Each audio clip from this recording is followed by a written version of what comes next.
Should be going live. It says we're live. We're live now. Well, we're live on Kilt's Money Tribe, Dr. Kilt's Instagram, and of course, YouTube, Facebook.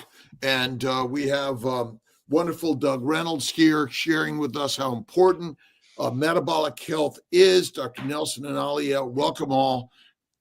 Doug, tell us a little bit about yourself and why metabolic health is so important. Well, hey, first of all, morning, and thanks for having me on. Yeah, I mean, I'm a software engineer by trade, and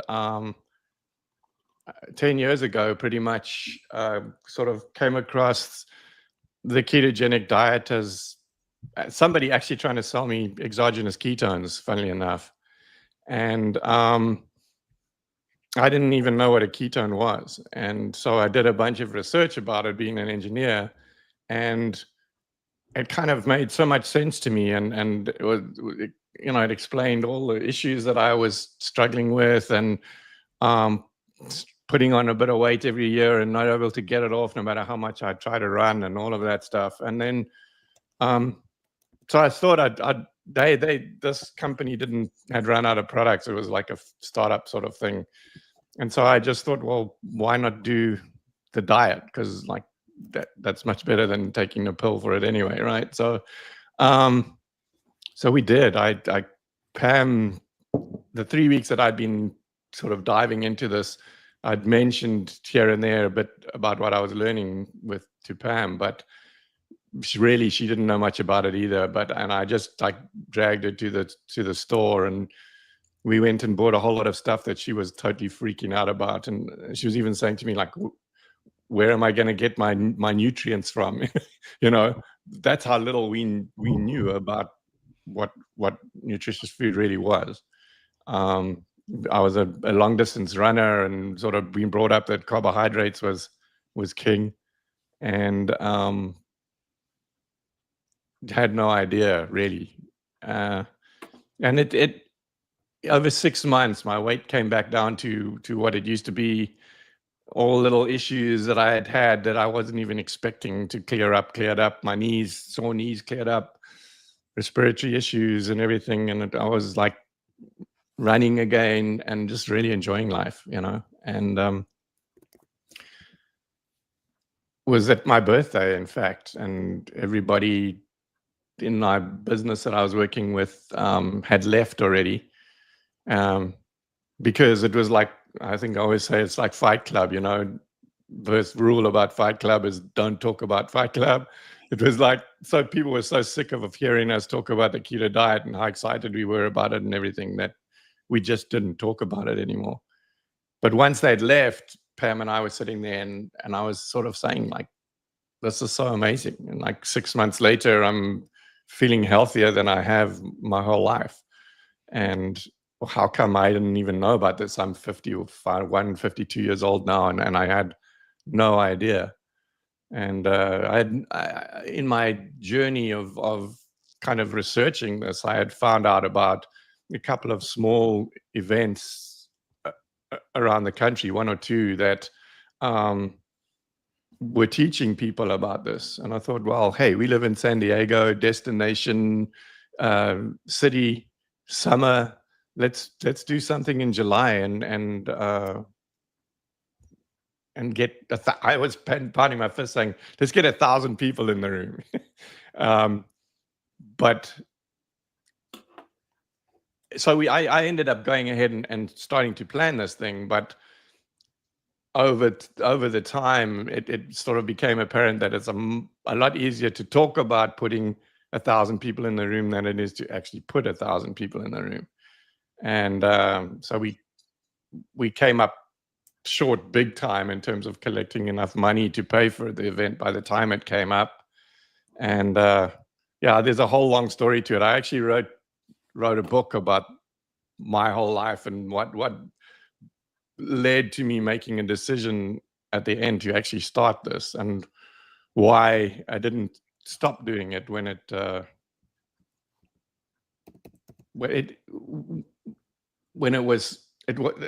so it wasn't a failure. It was the event itself went brilliantly, but financially it was a struggle, and but I just saw how much it meant to people and how many people we were able to help, and it just didn't even occur to me to stop doing this because we lost a bunch of money. It was just like, okay, well, how do we work out how to keep going, and somehow we managed it. And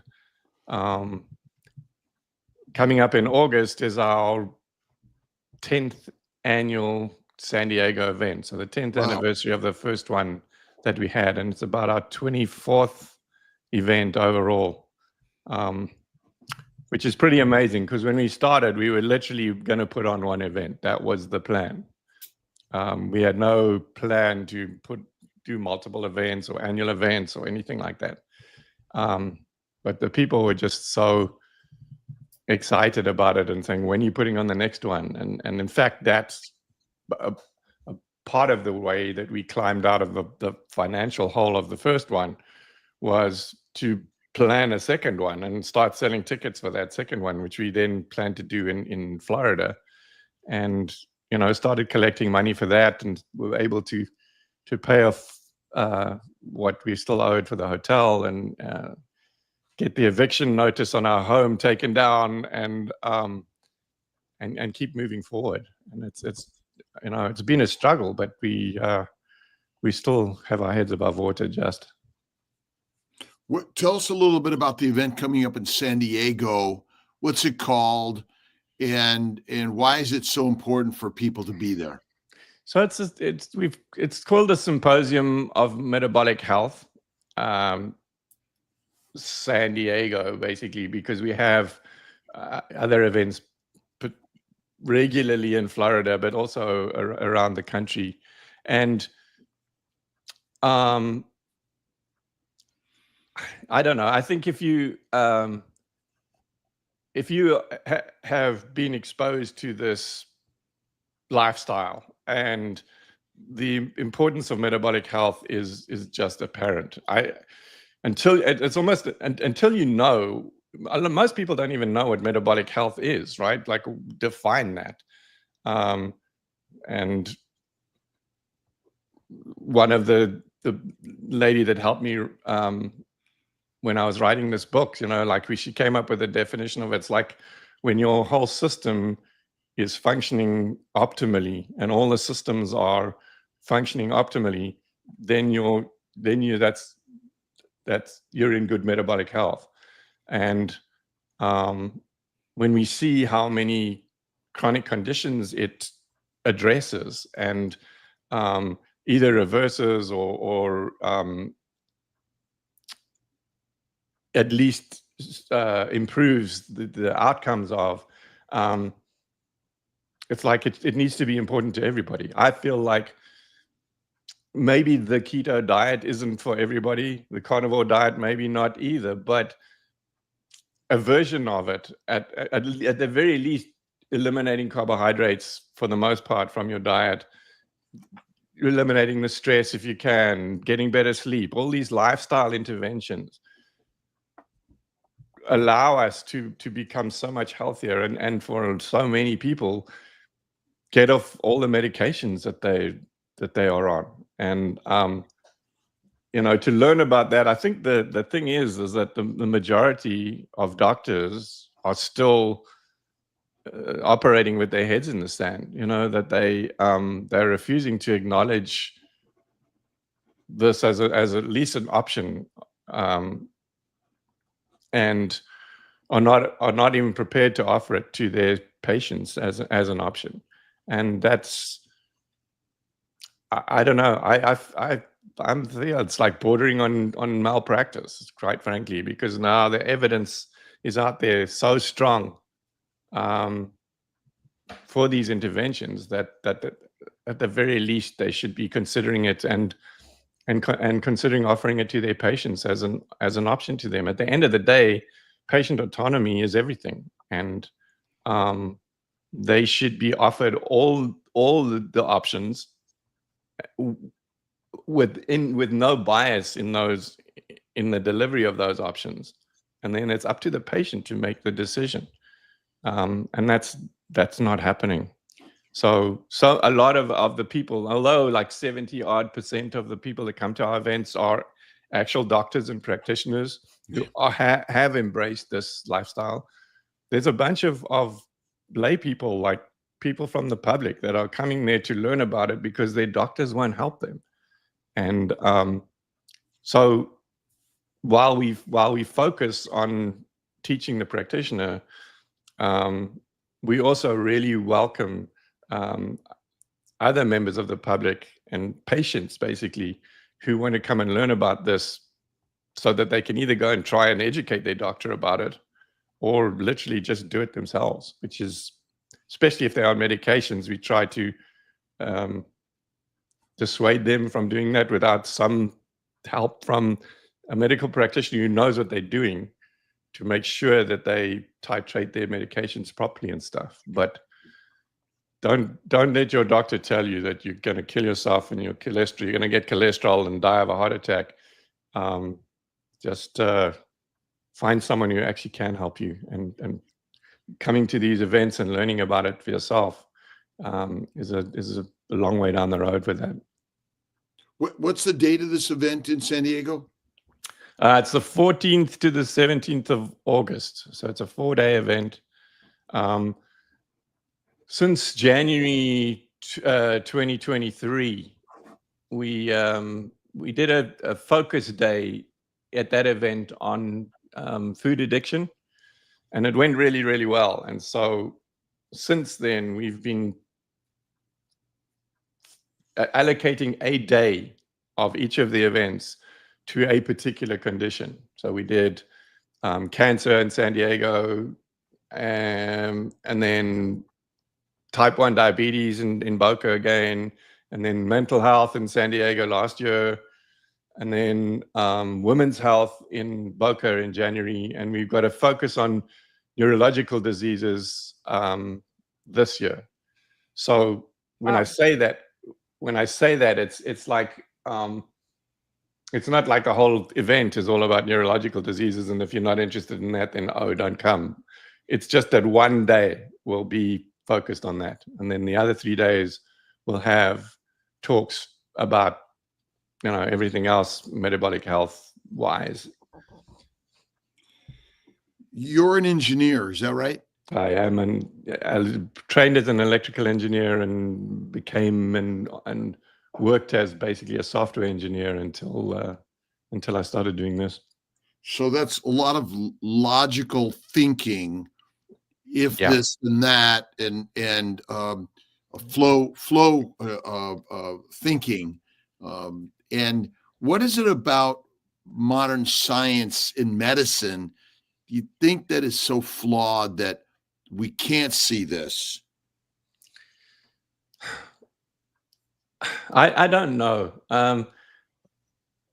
So first of all, I think the doctors, they go to university or college and they learn about this stuff, and they have to cram so much information into their heads over 7 years, however long the training is.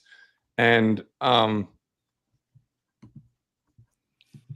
that's peppered with ideas about things like cholesterol, for instance, and from the public's perception of stuff. That's their perception as well, and especially about how nutrition can affect their health. A lot of them tell me they've had like one course or sometimes even one lecture in their entire training on nutrition, and for the rest of it, they don't learn anything about nutrition. So when someone comes along and tells them that actually a lot of the stuff that you were taught in med school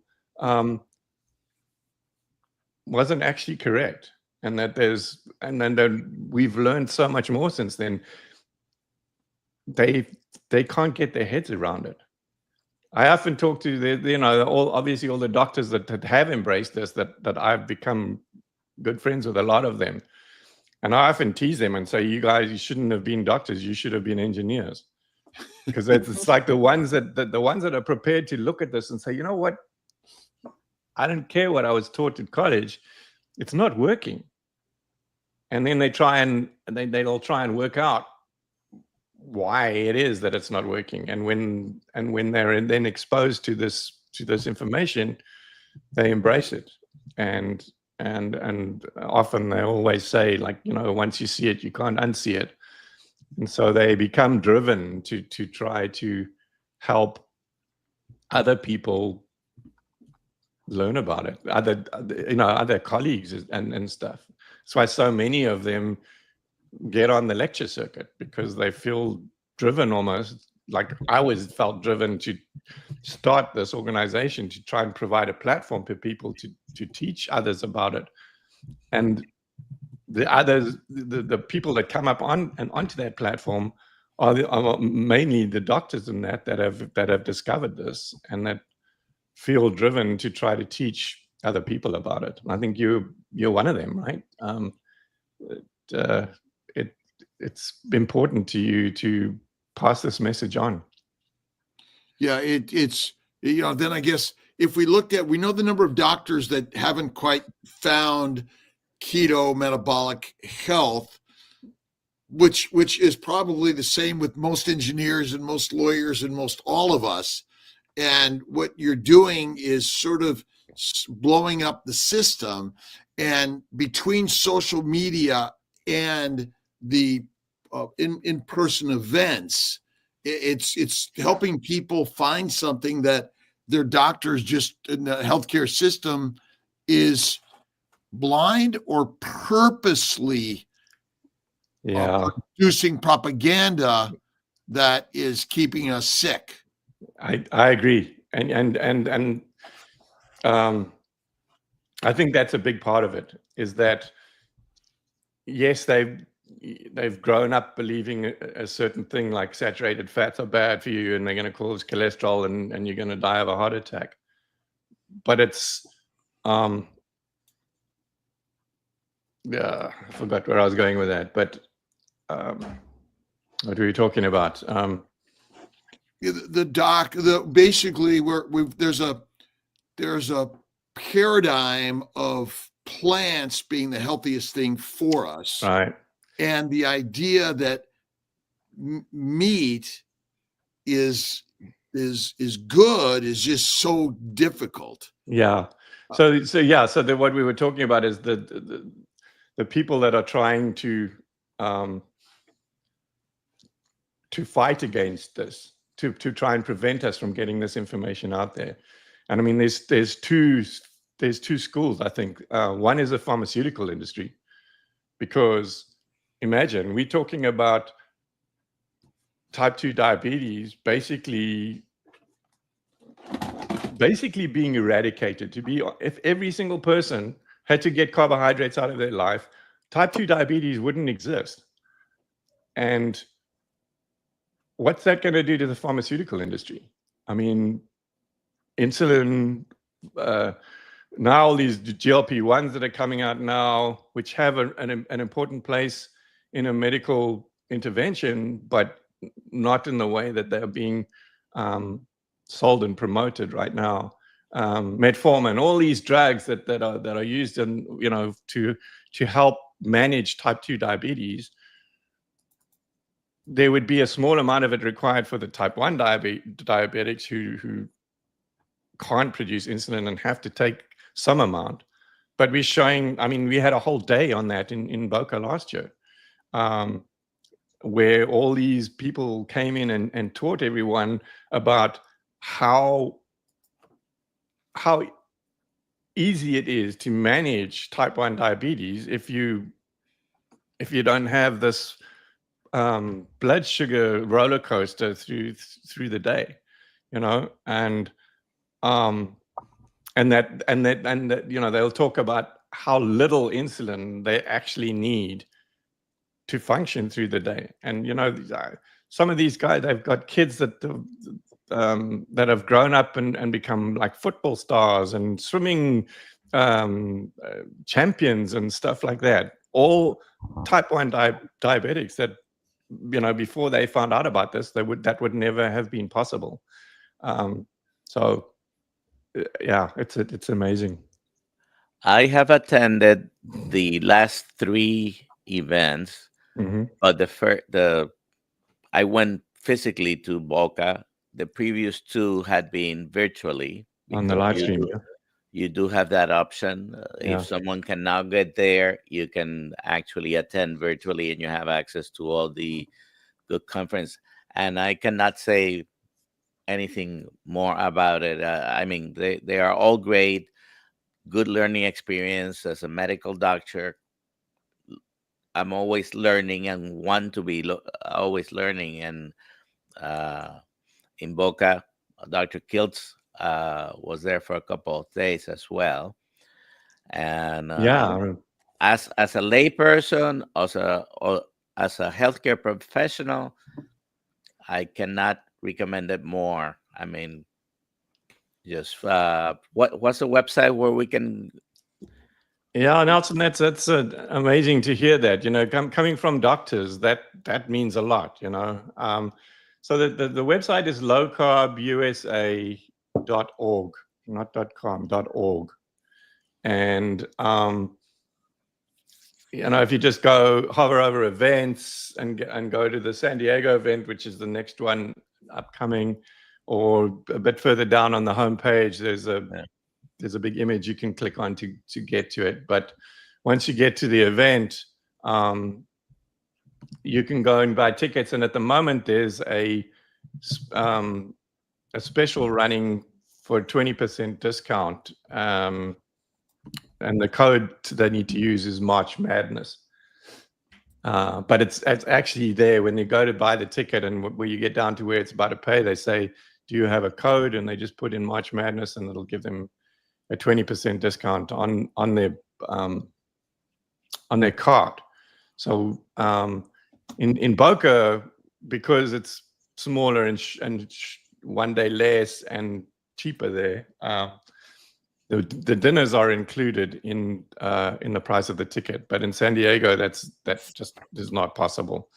So if you want to join us for the 3 amazing low carb dinners at the event, then that is an extra amount. But the 20% is applied to that as well if you select that option too.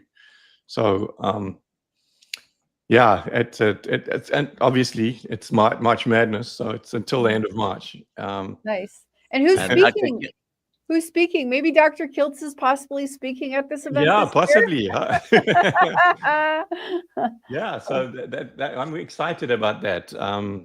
We've never had you speaking at one of our events before, so I'm excited to hear what you've got to say and to meet your tribe, right? I'm hoping that a bunch of the people that follow you and learn from you will come and see you in person and in San Diego.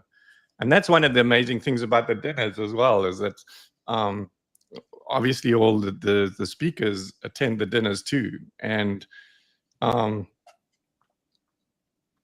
we try to encourage them to kind of spread themselves out and find a table where, and don't go and sit with all the other speakers, And that happened to us one time where there was a huge table of like all the speakers basically sitting around, which is kind of pointless.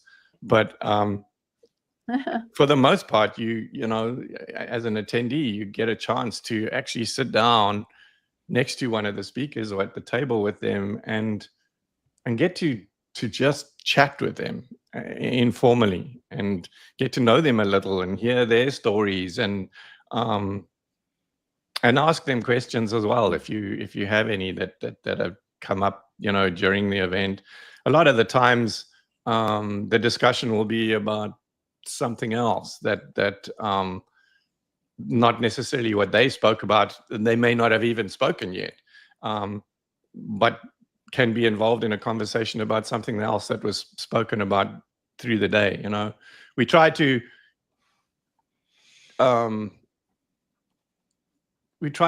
be as open as possible, as you know, as long as it's backed up by some kind of research and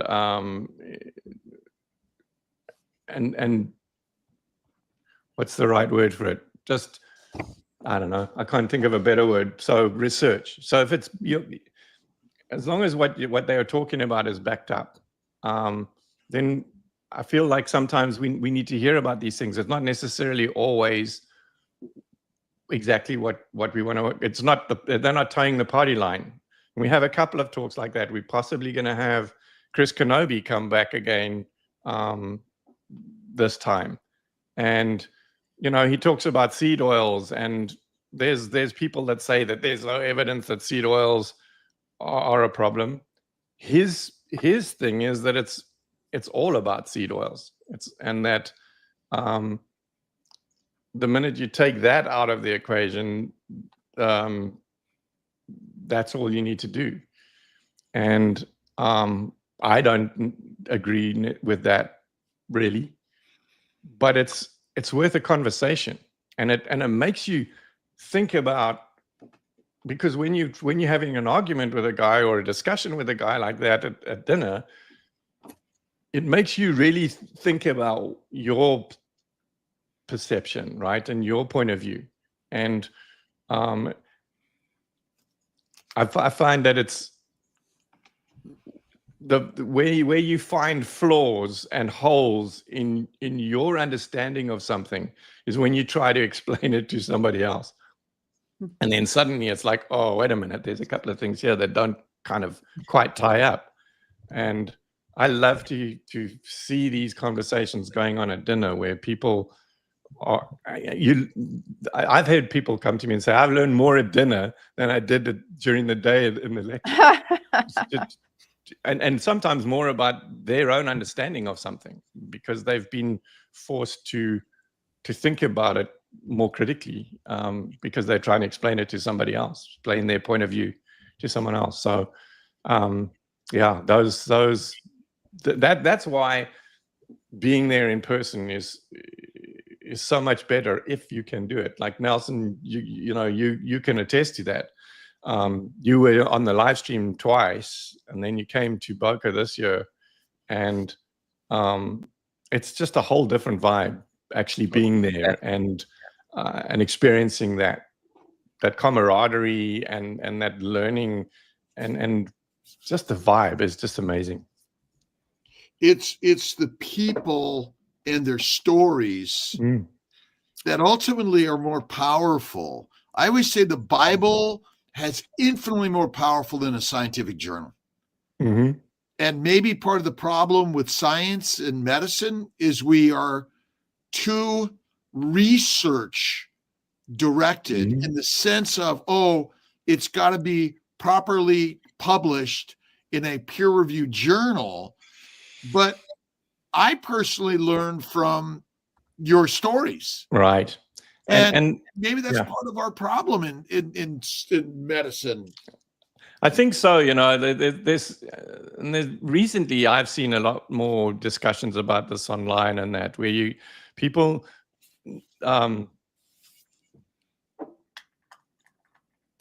read. So sorry. Well, I was going to say that not working this much time in the morning. The reason you want to go to these meetings is because you meet people who have done it and shared their stories that ultimately make you realize, well, what I'm doing isn't working. I'm on a drug, a medication, a dissection, but you're just on this crazy keto carnivore fasting or whatever you do lifestyle, and you're no longer on the drugs and you look 20 years younger. Yeah. And I think what I was trying to get to was that it's clinical.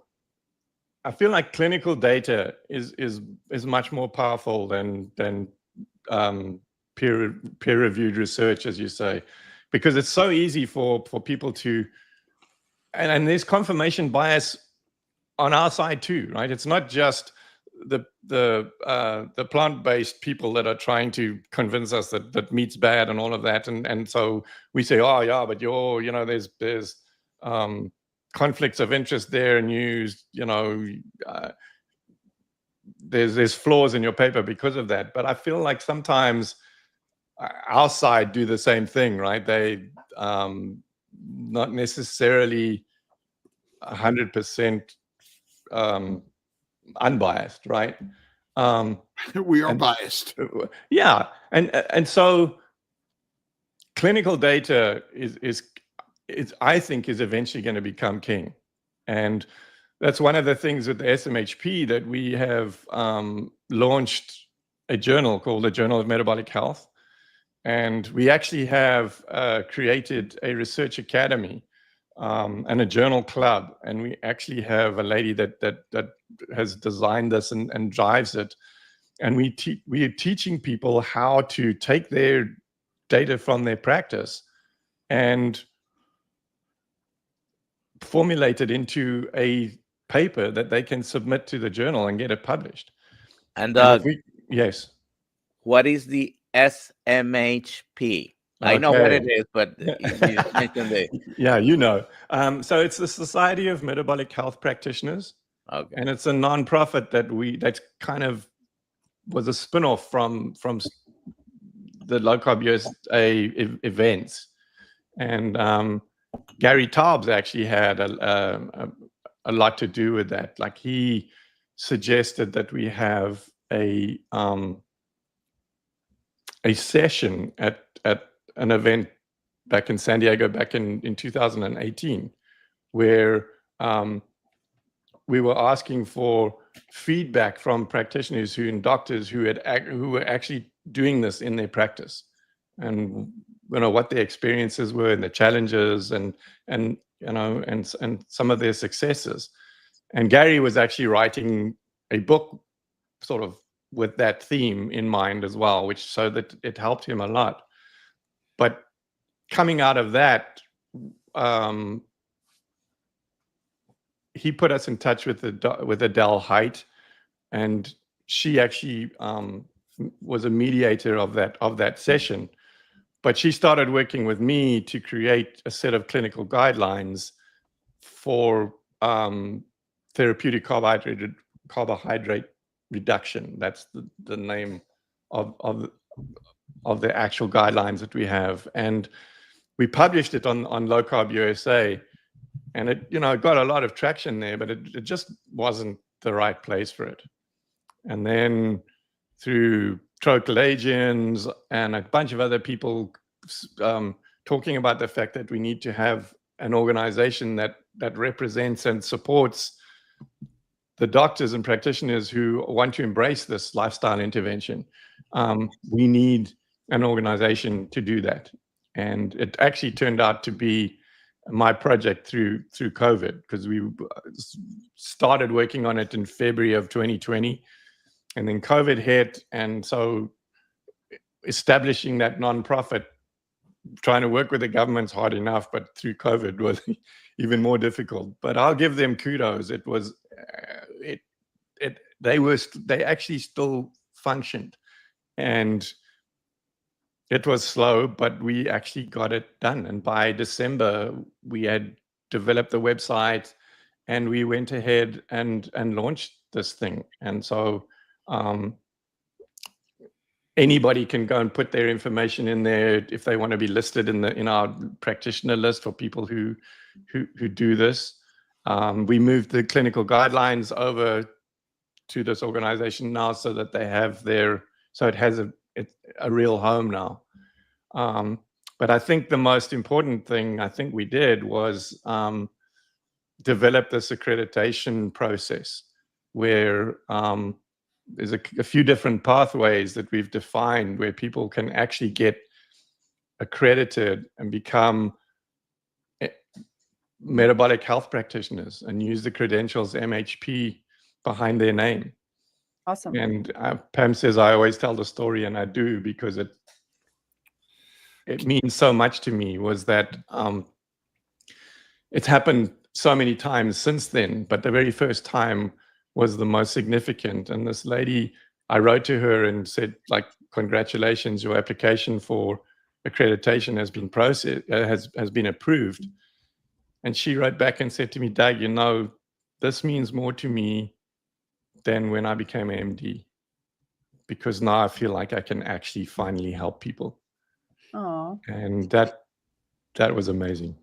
Is there a mechanism for everyone and anyone to become a metabolic health practitioner? Correct. Yes. So a practitioner is a practitioner, right? And a health coach is a part of that. Yeah. And I think you as a doctor and all the doctors are the first ones to say we need we need those people as part of the team, because if you convince your patient to try this, you don't have the time to coach them on how to do it, but somebody needs to be able to do that. And so there's a little bit of extra work that they have to do up front. But yes, anybody, literally anybody can, if they do all the work, can become a metabolic health practitioner. They can become listed. They can they can make a career out of it if they want to be. And so many people, once they see it and they can't unsee it and all of that, they're also driven to try and help people, but they're not doctors or whatever. And this is a way for them to be able to actually build up a client base and help people and be able to put food on the table for themselves as well. That's so awesome. That's amazing. Dr. Fields, we got a bunch of questions here. But I learned not from doctors, not from science, not from medicine, from people. Right. That's all. Mm. And that's I think what's so important about what you're doing is sharing the stories, embracing and inviting everyone in to LowCarbUSA. And that's so important. Yeah. Before you go to those questions, yeah, it was just like a little story about that was like when we I put the board of directors together when we were building the SMHP, and my feeling was that it needed to be open to everybody, not just doctors, right? And we had this board meeting, and it was going to be all about this, that who we were going to allow to become members and become accredited. And I was girding up my loins. I was like expecting a big fight here, you know. And everybody got on board, and we were going to get started. And I think Eric Westman was the first one to before I could even open my mouth. And he said, "I think this needs to be for everybody." And it like took all the wind out of my sails, you know. And all of the rest of them were saying, "Yeah, absolutely, it needs to be for everyone." So they all felt like that before we'd even had the discussion. We didn't need to have the discussion because everyone was in agreement. So anyway, that was a nice little story. I love it. All right. I'm sorry, Alia, go ahead. We have like a bunch of questions. I want to make sure that they get answered. Can I do the first one? Yeah. Do the first one. This is Instagram from Christine Fromapt. Underweight, let's see, under healthy weight, whatever that is, no metabolic problems, 51, how to expand fasting window and 24-hour fast without losing muscle mass, bone mass, because I have or had osteoporosis. Anyone take that? Well, number one, bones. I ask this question to patients, and it's sort of a trick question. I ask them, what are bones made of? And everybody answers calcium. Bones are not made of calcium. They're made of protein. Calcium might be the most important mineral involved. Right. Many minerals, but the building block is protein. So what do you need to eat? You need to eat protein. More protein. And then you need to lift heavy things. Basically. Yes, I was just that was going to be my response as well. One of the things that we've kind of really unofficially, but basically partnered up with Dr. Ben Bakikio, and he has this concept of a 15-minute workout twice a week, quite literally. And he talks all the time about how it's so important, and muscle strength and muscle mass contributes to bone health as well as longevity and everything else. And if you do the high intensity exercise right, it actually becomes like an adjunct to the ketogenic diet as well. And it's a very, very important part of things. And I would I would be suggesting that she does some exercise. Find a doctor that even if you go into our on the SMHP site, it's smhp.org, the smhp.org, and under the provider list, you can go and search for practitioners there, and a lot of them consult remotely as well, and find somebody that is open to this conversation, to help you, and because I'm not going to give you medical advice here. I can't. First of all, we shouldn't be doing that anyway, but even you and Dr. Kiltz, but me especially, I'm not even a doctor. But what we can do is tell you that there's so much that you can do. Just go and find someone that knows about this to help you. And you can always go to drkiltz.com, free membership at the Kiltz Mighty Tribe. We have a Monday Zoom call every Monday, and we usually have a metabolic health practitioner there. Oh, wow. That's you. Yeah. Yeah, there we go. Nobody actually mentioned that. I don't even have my glasses on, so I didn't notice it. But yeah, Nelson, that's you should have chirped up when we were talking about it. Yeah, I started down this path because of personal reasons, but being a doctor, I said, well, where is the evidence? Where is the? So I am a member of LowCarbUSA certified.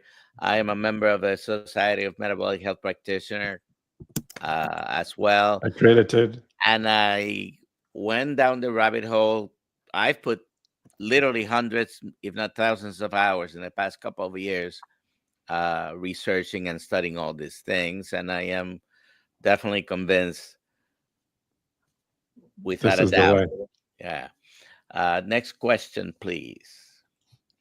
The next question, Neolithic sojourner, been carnivore 2 years, eat mostly red meat and pork. Iron levels seem low. Will liver fix this? Thanks. Low iron levels. No, that's Robert Kilt's question, I think. What was the question? I've been carnivore 2 years, eat mostly red meat and pork. Iron levels seem low. Will liver fix this? Absolutely, and stop measuring. How do you feel? Yeah. I think it's somewhat, I call data sometimes doo-doo. It's distracting because we get something, we go, well, this doesn't look right. And then we don't know what to do with it. Right. And then we think, oh, something must be wrong with me. But remember, all the levels that we've created are maybe not you. And technically, no one's an average. No one's an average. You're somewhere in this whole line of data. Spectrum. And so that's always a hard one. But I think absolutely. I mean, raw liver is probably the best thing to eat, in my opinion. If not, wait. There you go. Our organ meat supplements, both we have Kiltz Health and we have that's the one go to Kiltz Health for organ meat supplements. Do it. Which I think are good for us. I don't know. Do you have some other opinions, Doctor? No, I think that absolutely. Organ meat is like the superfood, and I think having supplements like that are really important because there's so many people that turn their noses up at eating liver, and then they've never been brought up to eat it or whatever, and they might one day get their head around it, but for now, if they can just take a supplement like that will give them those nutrients that they would have got from the liver if they were eating straight liver, that's brilliant. Yeah, because that means that the fact that you don't like liver is no excuse anymore, right? You can just take a few of those. I don't know how many a day you advocate there, but chuck them down, wash them down, and off you go. And I guess cod liver oil and all these things that have been around for a long time, they're helping people. Mm-hmm. I mean, this may be probably what we need, and we don't need all these other supplements that we're all selling? Yeah, well, I'm not a big supplement person at all. I literally, add salt to my food, and that's it. And some people may have a condition or something like that causes them to have really low levels of something, and they might need to supplement that. But it's not that frequent. And I feel if you're eating correctly, according to us, that supplementation for the most part shouldn't be necessary. But taking something like those liver supplements, that's different. And food. Absolutely. And it's a way for people to get that in where they don't feel like they can necessarily stomach the real thing, the fresh version of it. Pam and I just love liver. Chicken livers we get all the time, and beef liver as well. But if you can't either get it or you can't gag it down, then I'm all over those supplements. Real first. Yeah. Dr. Kiltz, this is for you. I've read in several places that too much liver is bad for pregnant women. Is that true? Well, I don't know what too much liver is, but if you get a whole cow's liver and eat it at once, no one does that. You kill the animal, you shared it around. I don't think, you don't need it every day, and exactly how much we need or too much is toxic for us. Nobody really knows that answer. Eating polar bear liver apparently is really dangerous, or at least the whole thing could be bad because of vitamin A overdose. But I don't know. Do you have any thoughts, Dr. Nelson? I don't eat liver regularly, but I do sometimes buy some liver, cut it in pieces, do it in small amounts. There are many ways you can do that. You can ask your butcher to make you some ground beef mixed in. You don't have to have a ton of a lot of it. Some people never supplement with any organ meats as well, and they do well. Yeah. So one of the things, and I can't remember the name of it right now, which is bad, but a friend of mine basically is started up and getting involved in like a grass-fed beef business, and sort of locally US-based, US-sourced grass-fed, grass-finished beef.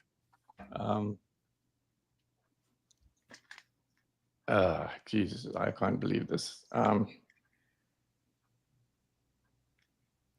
Yeah, I don't know where I was going with that either. I'm sorry about that. I say about a tablespoon a day is probably, keeps the doctor away. There you go. Yeah. Not the apple, right? The apple doesn't keep the doctor away. Liver lets us live longer.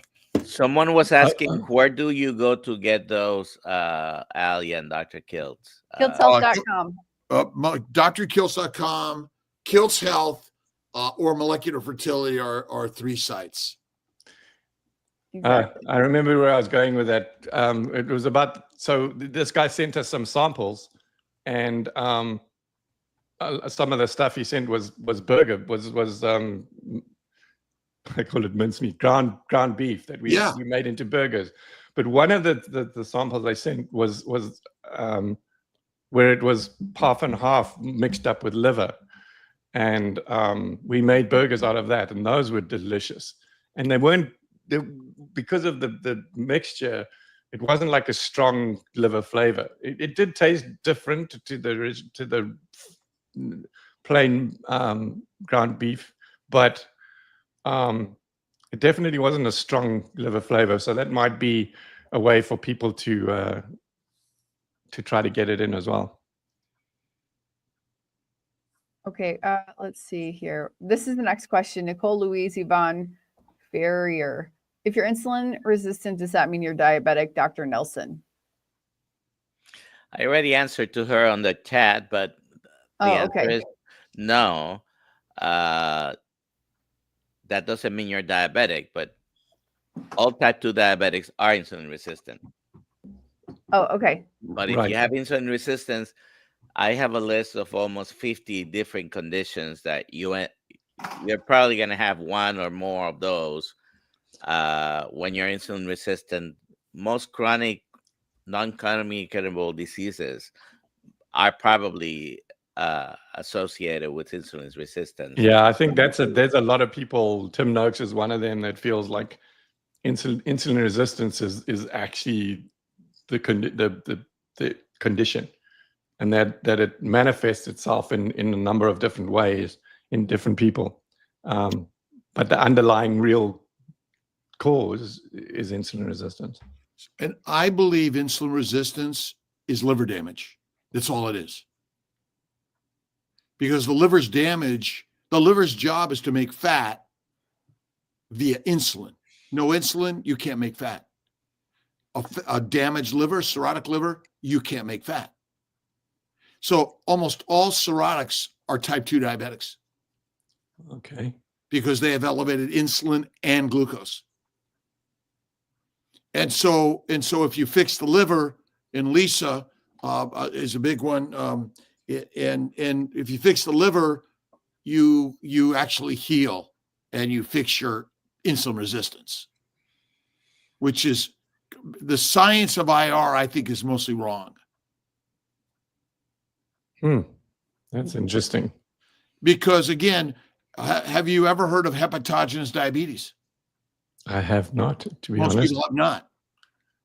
And so if you realize that most people with cirrhosis, and so you have to imagine, well, is it possible that it starts with what we call fatty liver, which is just, everyone has fatty liver because the job of the liver is to make fat. Mhm. As you begin to get fibrosis, your sugar levels rise and insulin levels rise. And insulin only rises because your sugar level rises, because the liver cannot convert the sugars to fat fast enough.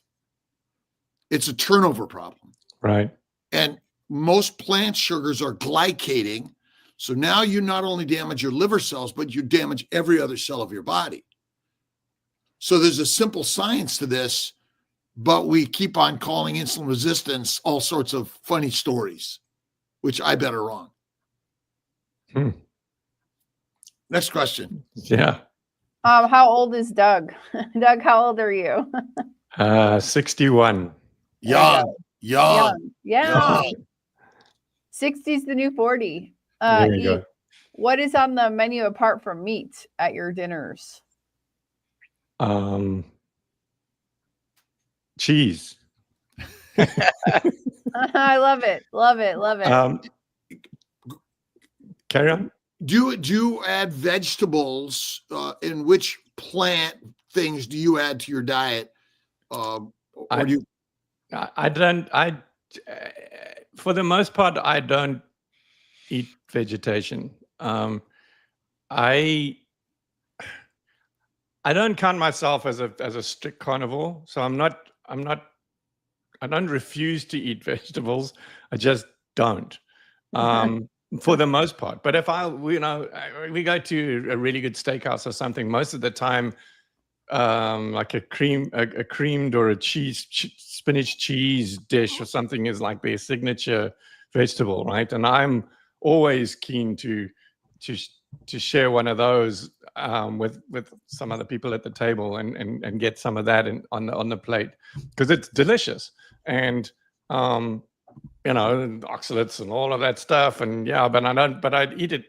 How often I go to a steakhouse? A couple of times a year, at least one that has a good spinach dish. I feel sometimes like avocados should be classified as an animal product. I think they're brilliant.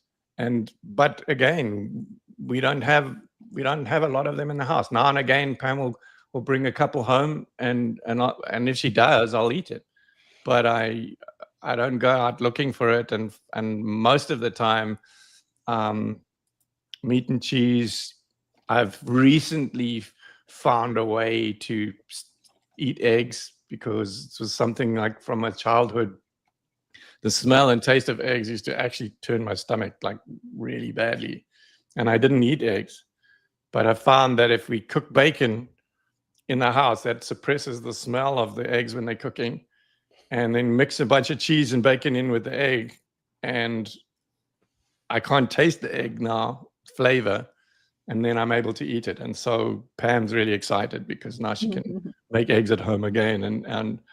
So yeah, eggs and cheese and meat and fish and chicken, pork as well, but not as frequently. It's mainly beef. Yeah, that's generally what I eat. Next question. Mike B. Carnivore. Good day. I recently had my blood test. Cholesterol is 799, and my doctor prescribes me a statin. Please help. So I asked him what he eats specifically. He eats eggs, bacon, and beef, and that's it. Doug, what are your thoughts? That's your oh my experience, low carb, engineering. Yeah. So my answer to that is go and look up Dave Feldman. And cholesterolcode.com. David, who's the other guy? Diamond. David. He's the researcher. He's not an MD, but really, my concern is all the science on cholesterol is manufactured for making money. Yeah. No. More and more that I learn about it, like. Cholesterol is I think you should be cognizant of your triglycerides and HDL levels, and the low ratio there is a good indication of insulin sensitivity. Dr. Robert Sivas talks a lot about this. And he literally doesn't even look at LDL and from his patient's blood, and he looks at HDL, triglycerides, inflammation markers are really important. And if you want to look it up, Dr. Phil, I think it's on Phil Avadia's podcast or YouTube channel. He's a cardiothoracic surgeon. And he did a discussion with Rob Sivas all about cholesterol and statins and all of that stuff. And it's like one of the best discussions I've heard about all of that, of anything that I've heard. And then Dave Feldman's work is amazing. He's actually made they've made a documentary called The Cholesterol Code about his work and his research and everything that he's doing. And I actually saw a month ago, we actually were at the premiere of that documentary, and they're finding ways to get it out on some streaming platform, and they're struggling with the contracts and that. But when that comes out, watch that movie because it'll change your mind about everything. Doug, are you going to be in Boston with us in June?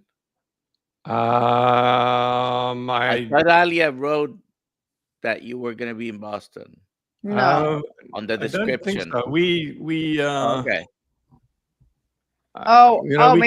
Maybe I got the dates. I think I'm no, that's his event, and I think I wrote June instead of August. I'll fix that right now, actually. Okay. What are you guys doing in Boston? I mean, I might get there. Who knows? Nick Norwitz is going to be. No, he's not. He's getting back to me on the 5th of April that he might come and hang with us for a couple hours. Okay. We're doing a Healing Humanity meetup. Yeah. All right. To share the story. Share the stories. That's always the most powerful Seafried anyway, will be right? there. Yeah. Professor Seafried's going to be there. Actually, one of our speakers had MS and reversed it with carnivore. Like had exposure to a toxin that caused disease that we label as MS. Which basically we're just exposed to toxins, and that's all it is. Remove the toxin and feel the very best. Exactly. Exactly. We need to do the giveaway. So everyone, you've got a few more seconds to put #book into the chat. Doug, people could become a member of Low Carb USA, and I became a member, and I recommend it to everyone listening. Go to lowcarbusa.org and sign up, become a member, and you have to come to the events because we're all going to be there.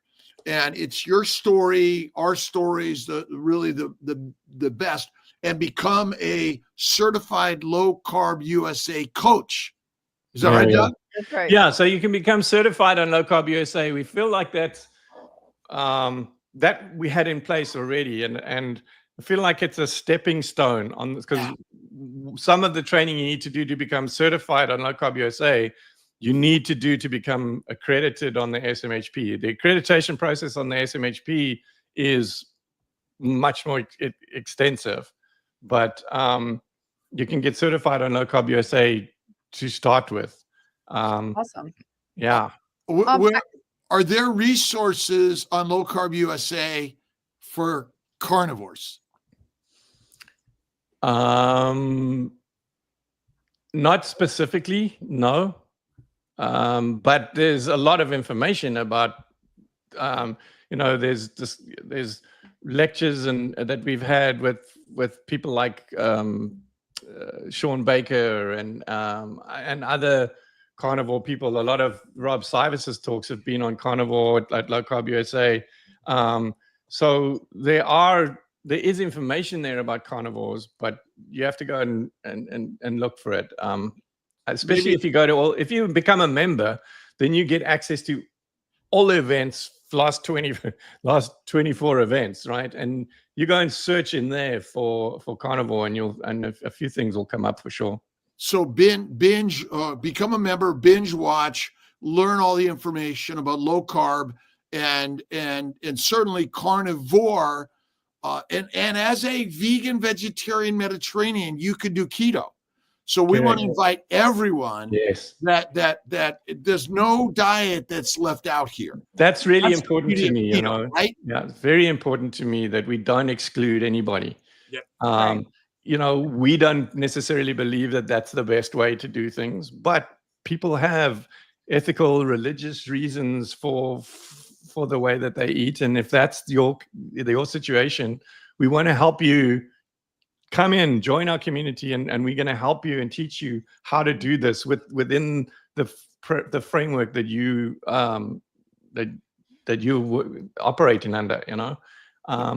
Even vegans. I mean, I did an interview with a podcast with Rob Sivas about this, and it's really hard, and there's a lot of supplementation required and stuff like that. But you can do it. You can be a vegan and you can do keto and be healthy, and so as healthy as you can be.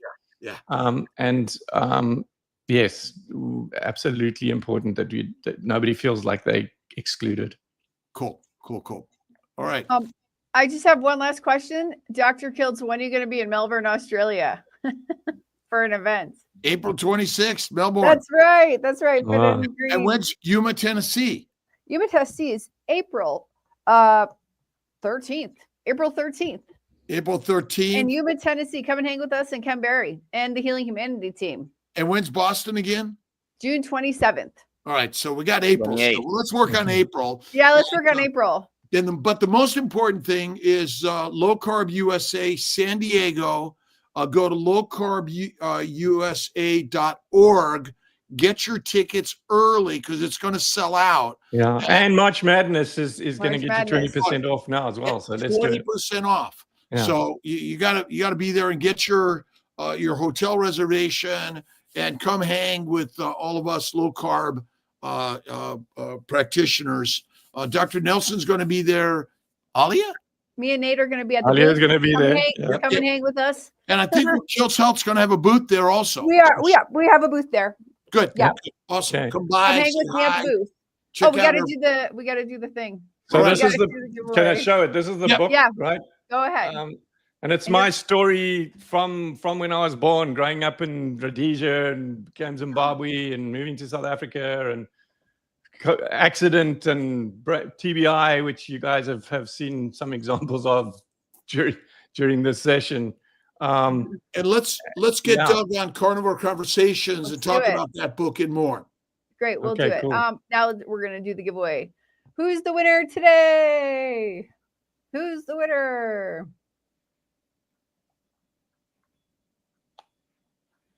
Pursuing Better Health, Trisha. Great, excellent. So what you need to do is you need to email me at alia@drkiltz.com and I will get you your book. It's that simple. Just send me an email. I need to know your address. Sometimes people email me with no address. So send me your address and we'll get it shipped to you. There you go. All right. Excellent. Thanks for that. Thank you. Awesome. Thank you for being here, Doug. Oh, thank you guys. I really appreciate what you guys all do to move this message forward. It's awesome. Are you in San Diego right now? No, we live in Corpus Christi now. We moved here end of March 23. Are you 2 hours times the difference? Yes. Well, yes, from San Diego, yes.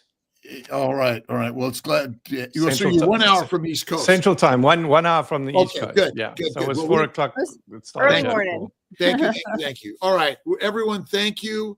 drkiltz.com. You'll find more on LowCarbUSA. We'll get you links and sign up or go to LowCarbUSA.org. And thank you, Alia, Dr. Nelson, of course, Doug Reynolds. We appreciate what you're doing, healing humanity. Thank you. And just Thank you. quickly, that if they can't make the event in person, that the live stream is an option as well. If they can't come. Right. Awesome. So you could sign up to be there in person or virtual, which and we're gonna. And I know Doug is really find it important to make sure those questions that from the virtual crowd to get those questions Get answered as well. Yeah, we do our best. Yeah. Cool. Looking forward to it. Okay. Okay, Whatever goodbye, we can everybody. do